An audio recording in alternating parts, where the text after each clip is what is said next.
살아계십니다. 하나님을 기대합니다. 하나님은 하실 수 있는 줄 믿습니다. 벌써 한 해가 이렇게 다 지나가고 또 2024년 마지막 주일이 되었습니다. 무엇을 했나 생각해 보면 참 이룬 것도 없고, 무엇을 했나 생각해 보면 성취한 것이 없는 것처럼 보이지만, 그러나 또 한편으로 생각하면 참 다사다난한 한 해였다. 늘 송구영신 때마다 사람들이 하는 것처럼 다사다난한 한 해였다. 이런 생각은 듭니다. 그것뿐만 아니라 하나 더 드는 것은 나이가 조금 들어갈수록 참 빠르다. 벌써 한 해가 또 끝나다니. 이런 생각이 들어갑니다. 그런데 그런 생각 가운데에서도 잠깐 멈추고 생각하면 사는 게 참 은혜다. 그런 생각이 듭니다.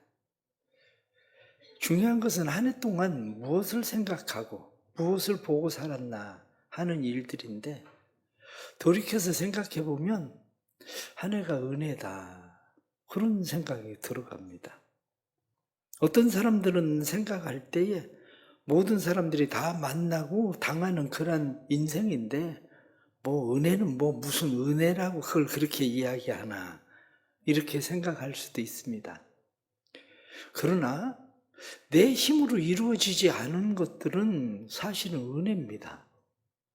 내가 열심히 수고하고 노력하고 애를 써서 성취한 일들은 내가 스스로 생각할 거예요. 내가 열심히 했더니 됐다. 그런데 한편으로 생각하면 내가 수고하고 노력하고 애를 쓰지 않았는데 된 일들은 그걸 은혜라고 말합니다. 오늘 여러분들이 여기 와서 이렇게 앉아서 예배를 드릴 수 있다는 것 자체가 은혜입니다. 우리의 삶의 상황과 환경들이 그래도 돌이켜 생각해 보니까 52주 동안 난 어떻게 52주를 빠지지 않고 그렇게 계속 주일마다 교회 나와서 예배를 드릴 수 있었나? 생각해 보면 그것도 하나님의 은혜입니다. 그러니까 삶을 살아가는 모든 일들이 돌이켜 보면 내 힘이나 노력이나 열심으로만 된 것은 아닌데 하는 생각이 들어가는 거죠. 저 자신을 스스로 생각을 해봐도 그렇습니다. 저 자신을 스스로 생각을 해봐도 요즘은 연말이 되니까 식사해야 될 자리도 많고 이래저래 하다 보니까 늘 공복은 거의 200을 왔다 갔다 하고, 어디 가서 조금 뭘 먹었다 그러면 380, 420 막 그렇게 올라가고, 그래도 피곤해서 새벽에 나오기 싫다는 생각을 해본 적이 없으니까 은혜지. 당뇨 그러면 피곤한 거 아니냐. 근데 뭘 피곤해? 피곤해서 새벽에 나오기 싫다 이런 생각을 해보지 않을 정도로 그냥 살아가면, 다시 말하면 내가 건강관리 그렇게 막 힘쓰고 애써서 된 것도 아닌데 오늘도 이렇게 나와가지고 힘있게 설교할 수 있는 게 은혜고, 설교 준비하는 게 힘들고 어렵다. 언제 이 설교를 그칠까가 아니라 설교 준비하는 게 즐겁다고 생각하는 게 은혜고, 생각하면 은혜 아닙니까? 문제는 사람들이 일상의 은혜를 잘 모른다는 거죠. 평범함의 은혜를 은혜라고 생각하지 않는다는 거죠. 사람이 결혼했더니 임신하고 그리고 출산하고 애가 그냥 잘 자라서 돌이 되고, 얼마나 은혜입니까? 내가 애를 막 무럭무럭 잘 자라게 하고 막 병 안 걸리게 하고 그래서 된 것만 아닙니다. 그게. 그래서 은혜라고 얘기하는 거예요. 제 딸 성은이가 또 하나님의 큰 은혜를 받았는데, 그게 뭐냐면 돌 지났는데 얼마 지나고 나서, 은섭이가 돌을 지나고 났는데 임신을 했다는 거예요. 우리는 애는 꼭 낳아라. 하나만 낳지 말고 그래도 애는 둘 셋이면 좋다. 셋이면 더 좋다. 그러니까 애를 꼭 낳아라. 그러니까 직장에 출근도 이제 해야 되고 출근하고 그러면서 이제 아이를 가져야 되겠다 생각을 했는데, 어느 날 은섭이 동생이 생겼다는 거예요. 그것도 쌍둥이? 그것도 위에는 아들인데 밑에 쌍둥이는 딸? 자연적으로 하나님께서 주시는 이런 게 얼마나 큰 은혜입니까? 살아가면서. 그런데 사람들은 그 은혜를 은혜라고 생각하는 것이 아니라 너무 당연하게 받아들이다 보니까 삶의 은혜를 망각하고 사는 겁니다. 이미 여러분들이 여기 와서 예배를 드릴 수 있다는 자체가 은혜입니다. 어떤 급한 일이 생겨 있고 급한 일들에 걸려 있으면 아파서 병원에 가 있고 그러면 어떻게 여기 와서 앉아 있겠습니까? 그런데 여기 와서 이렇게 하나님 앞에 예배를 드릴 수 있다는 자체가 하나님의 주시는 은혜지. 사람들이 신앙생활을 한다는 게 뭡니까? 신앙생활을 한다는 것은 은혜를 보는 눈이에요. 은혜를 보는 눈. 은혜는 무엇을 보느냐? 믿음의 눈으로 볼 때 은혜가 보이는 겁니다. 사람들은 평범하게 그냥 생각하는 일들, 그런데 은혜를 보는 믿음의 눈이 있으면 삶이 감사해지죠. 그런데 그 믿음의 눈이 없으면 끊임없이 원망하고 불평하고 누구에게 책임 또 전가하고 그러고 살게 되는 거죠. 우리는 어렸을 때부터 부모님의 은혜를 입고 여기까지 왔고 또 남편과 아내의 은혜를 입었고 심지어 자녀들의 은혜를 입었고 직장 동료들의 은혜를 입었고 뿐만 아니라 주변 사람들 교회와 성도들의 은혜를 입었고 우리는 그 은혜를 입고 사는 겁니다. 은혜를 입고 살아가는 우리가 은혜로 믿음의 눈을 열면 우리의 삶의 지경이 넓어집니다. 믿음의 눈을 열면 삶의 지경이 넓어지는데 믿음의 눈을 열지 못하면 신앙생활을 오래 해도 삶의 지경이 넓어지지 않습니다. 왜냐하면 이 차원의 세계를 가지고 사는 사람은 지구가 늘 네모나다고 생각하고 그 지구 밖으로 들어가면 그냥 폭포처럼 바닷물이 어디로 막 샥 떨어져가지고 그 밑으로 떨어지는 것처럼 생각하고 살죠. 그러나 지구가 네모난 것이 아니라 지구가 둥글다는 것을 안 사람들은 배를 타고 돌고 돌면 이리로 돌아오겠다 이렇게 생각을 하고 배를 타고 나가서 새로운 나라를 발견하고 그들은 새로운 보물들, 신세계들을 발견한 겁니다. 마찬가지로 믿음의 눈을 갖지 못하면 내 생각의 틀을 벗어나지 못합니다. 내 생각의 틀을 벗어나게 하는 것은 믿음의 눈을 가지고 바라볼 때 은혜의 세계가 보여요. 은혜의 세계가 보이면 우리의 생각과 삶의 지경들이 넓어지는 거죠. 사람의 몸을 쪼개고 계속 쪼갭니다. 그러면 어떻게 될까? 가장 작은 단위가 나오죠. 보편적으로 사람들은 그것을 원자라고 이야기했습니다. 원자.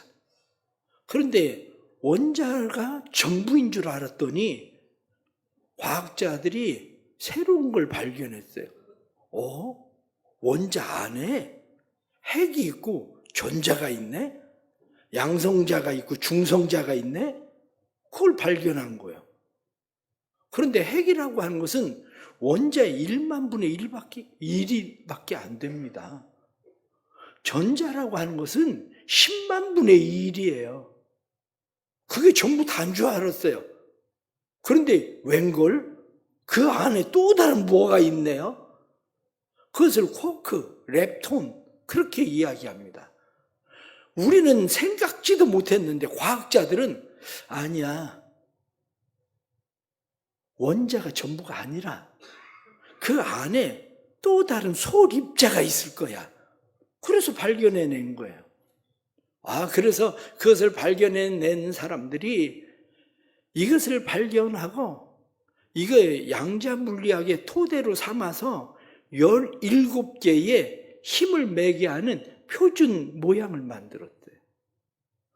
그 원자 안에 있는 것들이 지금 그림에 나와 있는 것처럼 6개의 쿼크, 그리고 6개의 렙톤, 힘을 매게 하는 4개, 힘을 매게 하는 것을 발견했어요.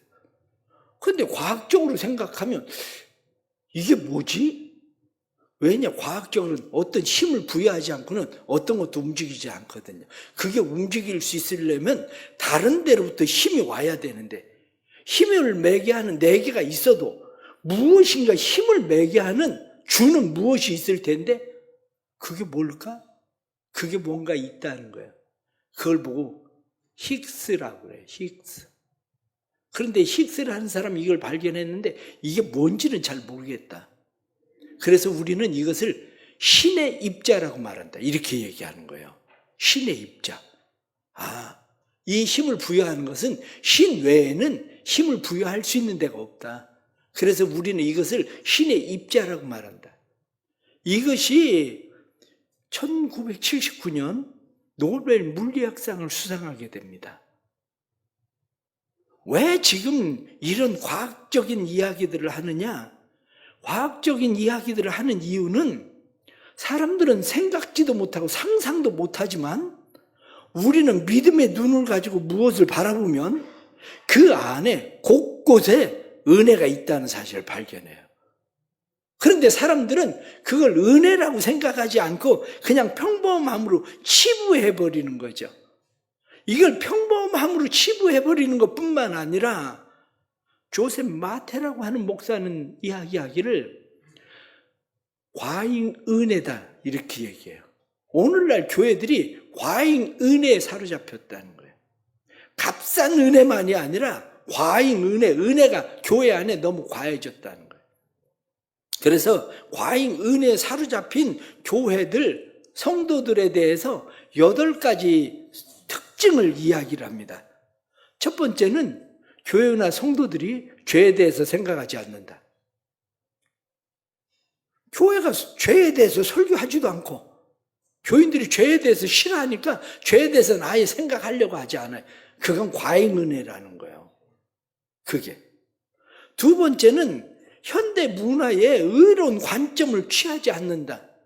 현대 문화가 어떻게 흘러가도 하나님의 의가 있는데 하나님의 의라고 하는 관점을 말하지 않는다는 거예요. 예를 들면 낙태가 죄다, 동성애가 죄다 이렇게 말해야 되는데 그건 문화야, 시대의 흐름이야. 그걸 말하지 않는다는 거예요. 그건 과잉 은혜라는 거예요. 세 번째는 구약을 무시한다. 구약이라고 하는 것은 그냥 설교를 위한 도구 정도로 생각하지 우리는 구약의 율법에 매여 있지 않다. 구약을 그냥 무시하고 그냥 우리는 은혜만 우리는 가지고 산다. 이렇게 생각한다는 거죠. 네 번째는 도덕적으로 문제가 있는 사람들이 교회에서 다른 사람을 가르치든지 사역을 끌고 가는 사람은 여전히 남아있다는 거예요.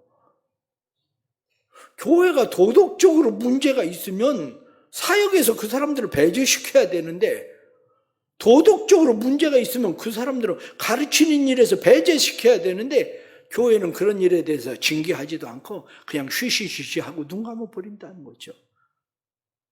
다섯 번째는 목회자가 제도적 교회를 거부할 뿐만 아니라 교인들도 제도적 교회 안으로 들어오려고 하지 않아요. 내가 그리스도의 몸, 그리스도의 지체인데 불구하고 이 제도적인 그리스도의 몸 지체라는 통제 안에 들어오려고 하지 않습니다.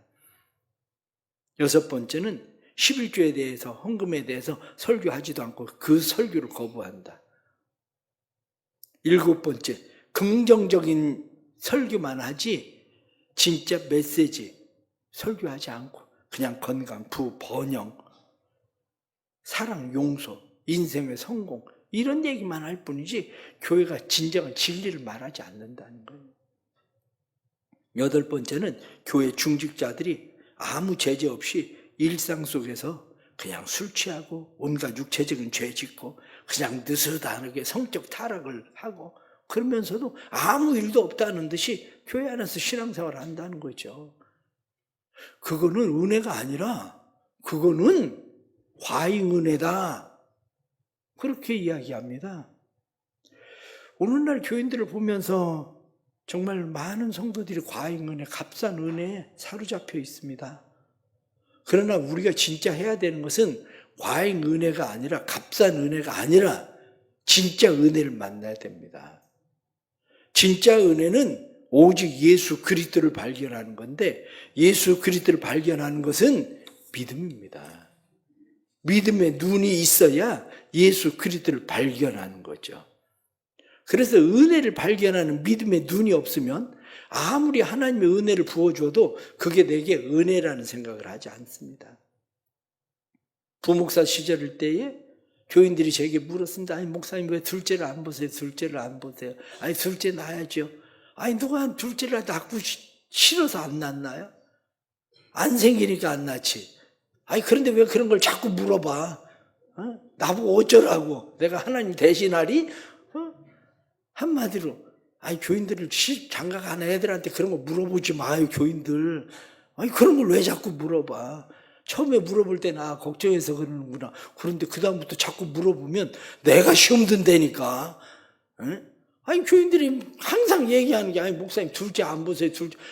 내가 안 보려고 하는 게 아니라 하나님 안 주셔서 그렇다니까.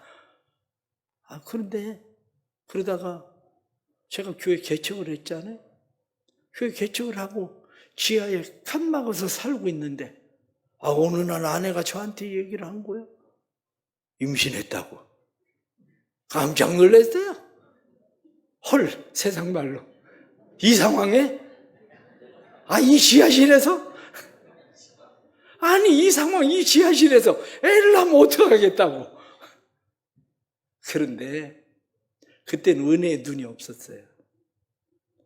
지하실에서 힘들게 교회를 개척하고 있을 때 하나님께서 내게 은혜를 주셨던 거야. 그동안 기다렸었잖아. 아이를 기다리고 있었던 아이를 하나님이 선물로 주신 거였거든. 은혜의 선물. 그런데 나는 그때 믿음의 눈이 열려 있지를 않으니까 은혜의 선물이라는 생각을 한 게 아니라 짐으로 생각한 거예요. 아이를 짐으로. 오늘날도 많은 사람들이 삶이 그렇습니다. 하나님의 은혜를 받아들이지 못하니까 내가 잘하고 잘나서 똑똑해서 뭘 해서 된 거라고 생각하고 교만해지고, 아니면 하나님의 주시는 은혜를 잘 모르니까 원망하고 불평하고 감사할 줄 모르고. 왜? 믿음의 눈이 열리지를 않으니까 우리의 삶이 그런 겁니다. 그런데 이 한 해 살아가면서 가만히 돌이켜 생각해 보세요. 믿음의 눈을 가지고 은혜를 볼 줄 아는 사람들의 삶은 분명히 달라져 있었습니다. 무엇이 달라졌을까? 믿음의 눈을 가지고 살아가는 사람들이 달라진 것이 나를 보게 된 거예요. 믿음의 눈으로 나를 볼 줄 아는 거. 마태복음 20장의 말씀을 보면 어떤 포도원 주인이 포도원에 일할 것이 많아서 일꾼들을 데리러 나갔습니다. 아침 일찍에 나가서 사람들을 포도원에 집어넣고 9시에 나가서 사람들을 또 집어넣고 12시에 그래도 또 집어넣고 3시에 가서 또 집어넣고, 그래도 포도원이 할 일이 많다고 생각을 하니까 5시에도 가서 사람을 데리고 왔어요. 그래가지고 1시간밖에 남지 않았는데 일할 시간이 이 사람들을 데리고 와서 일을 하게 됩니다. 그런데 품삯을 나누어 주는데 나중에 온 사람한테도 한 데나리온을 주고 일찍 와서 일한 사람한테도 한 데나리온을 주는 거예요. 일찍 온 사람들이 원망이 많아졌습니다. 나를 대우하는 게 겨우 이겁니까? 저 사람은 늦게 와서 일을 했는데 한 데나리온을 주고 나는 일찍부터 와서 일을 했는데 한 데나리온 주는 겁니까? 주인이 묻습니다. 너하고 나하고 처음 계약한 게 얼마냐? 한 데나리온이요. 그리고 내가 한 데나리온 줬잖아. 그거 가지고 가면 돼. 그 사람들한테 내가 더 주든지 덜 주든지 그건 내 마음이지, 주인의 마음이지. 내가 착하다고 그래서 네가 나를 악한 자로 여기냐? 주인은 알고 있었습니다. 주인은 절망적인 상황, 한마디로 해가 떨어지고 있는데 거기에 왜 앉아 있겠어요? 그 시간에 누가 와서 자기를 데려가다가 일을 시킨다고. 절망적인 상황에 앉아 있는데 자기를 데려다가 일을 시키는 사람, 한 데나리온 받을 생각도 안 했을 겁니다. 그저 오늘 저녁 그냥 집 식구들 빵 한 조각 먹일 수만 있으면 되겠다 생각을 하고 그들은 가서 얼마나 감사한가. 그래도 이 시간에 나를 불러주는 주인이 있다니. 그래서 남은 1시간 동안 얼마나 열심히 일을 했겠습니까? 그런데 아침 일찍부터 온 사람이 아이고 내일도 또 일해야 되는데 오늘 일 열심히 하면 한마디로 뼈 빠지게 일하면 내일은 무슨 힘으로 일하나. 그 사람은 세상 말로 농땡이 쳐가면서 그냥 쉬엄쉬엄 천천히 그렇게 일을 하다 갔을 거 아니에요. 하나님이 나를 부르신 부르심을 깨닫는 거, 나를 볼 줄 아는 눈이 있어야 하나님 앞에서 은혜로 사는 사람입니다. 야, 나 같은 죄인을 하나님 부르시다니. 나 같은 사람에게 하나님께서 설교할 이러한 은혜를 주시다니. 나 같은 사람에게 교회 직분을 맡겨주시다니. 나 같은 사람에게 하나님께서 기도 담당을 시켜주시다니. 야, 하나님의 은혜다. 하나님의 은혜다. 그 사람은 충성합니다. 그 사람은 하나님 앞에 충성스럽게 일을 해요. 그러나 하나님, 1년 동안 내가 하나님한테 어떻게 했는데요? 내가 기도도 열심히 했잖아요. 52주 안 빠지고 내가 교회 나왔잖아요. 그런데 하나님 나한테 대우하시는 게 겨우 이겁니까? 왜 그렇게 얘기합니까? 은혜 사람이 아니라 그래요. 믿음의 눈이 없어서 그런 거예요. 1월 달에도 수술하는 교인이 있지만 암 수술을 하면서 생각을 해보세요. 내가 생각하면 감사한 거야. 아이 나이 들어서 60 넘어서 암 수술을 하면 아이 목사 하나님 왜 나한테 이렇게 암을 주십니까? 그럼 젊어서 암 걸렸으면 어떡할 건데? 그럼 지금까지 항암 치료하고 조심하고 살 거 아니야. 그런데 나이 들어서라도 암을 발견하고 수술할 수 있다는 게 그게 얼마나 감사한데. 은혜 눈으로 보면 감사한 거고 은혜 눈이 아니면 감사할 수 없는 겁니다. 우리 사랑하는 성도들이 삶의 모든 일들에서 하나님의 은혜의 눈으로 삶을 볼 수 있는 믿음의 눈이 생기기를 축복합니다. 그건 나를 보는 거예요. 야, 나 같은 죄인에게 은혜 베푸셨다. 은혜로 사는 사람의 두 번째 특징은 하나님만 바라봅니다. 하나님만. 그래요. 하나님이 나를 얼마나 사랑하시는데 나 같은 사람을 사랑하시는 하나님의 은혜. 세상을 살아가는 동안 넘어지고 깨지고 부서지고 더러워지고 우리가 얼마나 우리의 삶이라는 게 세상 살아가면서 제대로 온전히 서 있기는 합니까? 그럼에도 불구하고 하나님이 여전히 나를 사랑하신다니 얼마나 큰 은혜입니까? 여전히 하나님 나를 포기하지 않고 하나님을 사랑하시니. 그렇습니다. 하나님이 나를 사랑한다는 것을 믿는 사람, 그게 은혜의 삶을 사는 사람입니다. 하나님 나를 사랑하는데 내가 누구를 바라보겠습니까? 그래서 시편 116편 1절 2절에 나타난 말씀 보면 여호와께서 내 음성과 내 간구를 들으심으로 내가 그를 사랑하는도다. 내가 그에게 평생에 기도하리로다. 그래요. 하나님의 사랑을 믿는 사람은 하나님 바라보고 하나님을 예배하고 하나님 앞에 기도하고 하나님을 찬송하고 그게 우리가 살아가는 삶의 방식입니다. 지난 한 해 동안 살아오면서 원망 불평이 많았는지 하나님 앞에 예배자로 살았는지 하나님 앞에 기도하고 살았는지 하나님을 찬송하고 살았는지 그거 보면 내가 은혜의 사람인지 아닌지 그거 볼 수 있는 겁니다. 우리 사랑하는 성도들이 은혜의 사람 되기를 축복합니다. 은혜의 사람 되어서 내 삶 속에 야 하나님이 나를 이렇게 사랑하시니 하나님 감사합니다.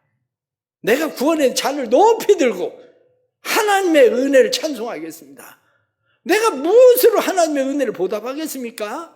내가 하나님을 바라보는 것 말고는 하나님 없습니다. 이런 믿음으로 살아가는 성도들, 또 내년에도 그런 은혜가 살아나는 성도들의 삶에 임하기를 축복합니다. 하나는 더 말씀드리면 이웃과 나누는 삶입니다. 은혜는 나만 가지고 나만 누리라고 주시는 게 아니라 은혜는 이웃과 나누는 삶이에요. 우리가 탕자 비유를 잘 알잖아요. 탕자가 아버지 재산을 가지고 나가서 허랑방탕하게 다 써버리고 돌아옵니다. 그랬더니 아버지가 이 아들을 얼마나 그냥 반겨맞이하는지 너무너무 좋아가지고 아버지가 어쩔 줄을 몰라 합니다. 어쩔 줄 몰라 하는 아버지가 이 아들을 위해서 목욕도 시키고 신발도 신기고 새 옷 입히고 가락지 끼우고 막 잔치를 벌이는데, 불평스러운 사람 한 사람, 바로 형이라는 사람이 그것을 보고 아버지가 너무 과잉 대우하시는 거 아니야? 아버지 돈을 창규가 다 먹어치웠는데 그러고 생각하고 있습니다. 그런데 아버지가 그 형에게 무엇라고 말합니까? 내 동생은 죽었다가 살아난 건데 네가 나와 함께 그를 기쁘게 맞이하는 게 옳지 않냐, 그러고 말합니다. 긍휼이라는 게 무엇입니까?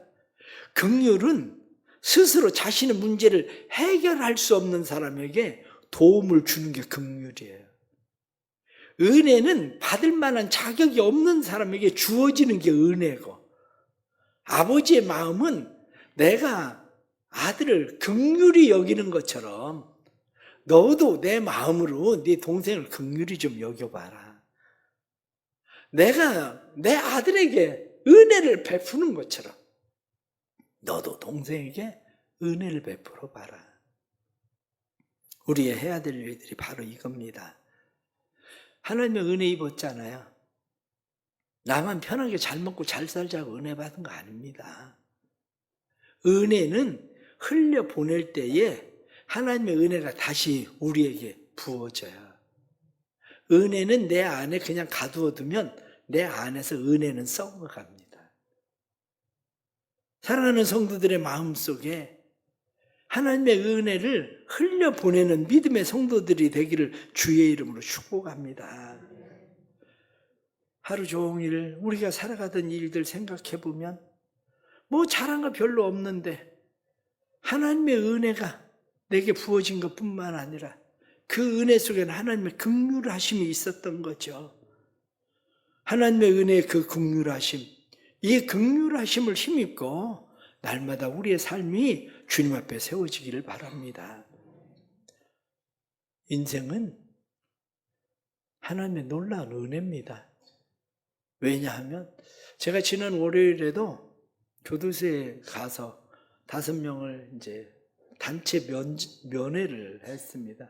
성탄절이라 화요일이었네요. 성탄절 바로 전날 성탄 이브 성탄절 선물로 5명을 만나가지고 또 성탄 노래도 부르고 케이크도 쪼개서 나누어 먹고, 교도소에서 그 사람들이 평생 케이크를 언제 먹어보겠습니까? 그래도 우리 같은 사람 만나니까 케이크를 먹어보지 평생에. 그래서 케이크를 나누고 그러면서 제가 더 깜짝 놀란 게 있어요.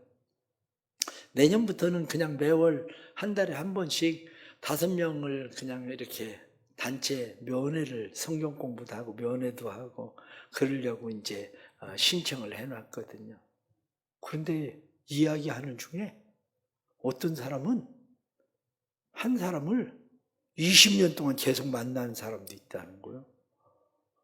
그 사람은 왜 20년 동안이나 만나겠습니까? 20년 동안 못 나왔으니까 20년 동안 계속 만나지. 아니, 나왔으면 왜 만나겠어요? 한마디로 무기수, 사형수, 평생 못 나오는 사람들이에요. 그러니까 20년 동안, 그런데 다른 교도소로 갔을 때 그 교도소 가서 만나다가 또 다른 교도소로 가면 그 교도소 가서 만나다가 또 대전 교도소로 옮겼는데 대전 교도소에서 20년째 그냥 그렇게 만나고 있다는 거예요. 아니, 누가 나를 20년 동안이나 그렇게 만나주고 사랑하고 그렇게 아무도 찾아오는 가족도 없는데 이게 얼마나 놀라운 은혜입니까? 나한테 그렇게 해달라고 한 것도 아닌데. 그런데 하나님은 우리를 그보다 더 사랑하신다는 거예요. 하나님은 포기하지 않는 사랑으로 우리를 하나님께서 그렇게 사랑하시는 겁니다. 우리는 하나님의 사랑을 믿습니다. 우리는 하나님이 우리와 함께 하시는 것을 믿습니다. 우리는 하나님이 우리를 인도하시는 것을 믿습니다. 오늘 성경 본문 말씀은 우리에게 그렇게 분명히 말씀합니다. 말씀이 육신이 되어서 우리 가운데 거하신다. 말씀이신 예수 그리스도 그분이 우리에게 오셔서 우리와 함께 거하신다는 거예요. 성경은 그것을 임마누엘, 하나님이 우리와 함께 계신다, 이렇게 말씀하는 거죠. 하나님이 우리와 함께 계시는데 사람들은 하나님이 잘 보이지 않아요. 18절에 나타난 말씀처럼 본래 하나님을 본 사람이 없으되 하나님 품속에 있는 독생하신 하나님이 나타나셨느니라. 하나님을 보지 못했지만 너희가 하나님을 보지 못해서도 사랑하는도다, 이렇게 말한 것처럼 우리가 하나님을 왜 사랑합니까? 보지 못해서도 우리는 하나님의 은혜를 느끼잖아요. 하나님의 은혜를 경험하잖아요. 하나님의 은혜를 느끼고 경험하니까 우리는 하나님을 사랑할 수밖에 없는 겁니다. 결론적으로 말씀을 드리면 내년 너무 걱정하지 마세요. 힘들고 어려운 일들이 있을 겁니다. 그러나 인내하는 믿음을 가지십시오. 인내하는 믿음을 가지면 하나님이 우리의 삶에 베푸신 은혜가 나타날 겁니다. 인내하는 믿음을 가지면 여호와 이레 되신 하나님께서 우리를 인도하실 겁니다. 우리를 위해서 예비하실 겁니다. 왜? 하나님 우리를 사랑하시고 임마누엘 하나님 지금까지도 함께 하셨고 뿐만 아니라 내년에도 여전히 하나님은 우리와 함께 계시고 우리를 인도하시기 때문입니다. 성도들의 마음 가운데 이 은혜가 있어서 늘 살아가면서 믿음의 눈을 가지십시오. 믿음의 눈을 가져야 은혜가 보입니다. 은혜가 보여야 삶의 지경이 넓어집니다. 은혜가 보여야 삶이 감사하고 하나님 바라보고 예배하고 하나님 앞에 기도하고 하나님 앞에 찬송하며 사는 삶을 살 수 있는 겁니다. 우리 성도들 안에 이러한 놀라운 하나님의 은혜가 축복으로 나타나기를 간절히 바랍니다. 기도하겠습니다. 하나님 아버지, 우리 사랑하는 성도들을 주께서 지난 한 해도 은혜 베풀어 주셔서 감사합니다. 베풀으신 은혜와 사랑 힘입고 하나님 여기까지 왔습니다. 하나님이 우리를 사랑하시고 우리와 함께 하셨을 뿐만 아니라 내년도 우리를 인도해 주실 것을 믿습니다. 믿음의 삶을 살게 해 주옵소서. 주어진 삶에 최선을 다하게 해 주시고 충성된 일꾼들 되게 해 주옵소서. 뿐만 아니라 하나님이 우리와 함께 계심을 믿고 여호와 이레 되시는 하나님 믿고 우리를 인도하실 하나님 믿고 내년도 하나님 앞에 맡기고 예배자로 살게 하시고 지도자로 살게 해주시고 찬송하는 자들로 살아갈 수 있도록 도와주옵소서. 받는 하나님의 은혜와 사랑을 다른 사람에게 흘려보낼 줄 아는 사람들 되게 해주시고 우리 대성교회에 베풀어 주신 은혜를 흘려보내는 교회 되게 해주셔서 감사합니다. 내년에는 더 많은 은혜를 흘려보내는 교회 될 수 있도록 축복해 주옵소서. 성령님 도우소서.